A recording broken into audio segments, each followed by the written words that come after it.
আর একজন কেমনে বসে আছে এটার উপর উঠে।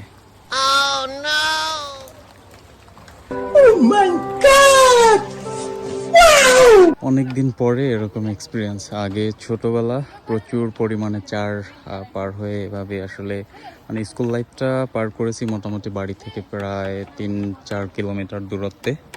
তো ওই সময় এরকম কয়েকটা সাঁকোই পার হয়ে, অনেকে সাঁকো বলে অনেকে চার বলে, এগুলো পার হয়ে আসলে প্রতিদিন স্কুলে যাওয়া আসা করতাম।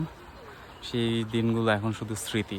তো এখন যে জায়গাটিতে আছি এটা মূলত নিজেদের পারিবারিক একটা, কারণ বাড়ি থেকে মনে হচ্ছে বড় একটা মুরগির ফার্ম আছে। এই ফার্মে বৃষ্টির কারণে এখন পানিবদ্ধতা চারদিকে, এই কারণে এই ব্যবস্থাটা শুধু ফার্মে যাওয়ার জন্য। আসলে অনেকে এগুলো পারাপার হতে পারে না, বাট ছোটোবেলা থেকে যেহেতু অভ্যাস, কোনো হেডেকই পোয়াতে হয়নি। ভালোই লাগতেছে, এনজয় করতেছি সেই ছোটোবেলার স্মৃতিগুলো।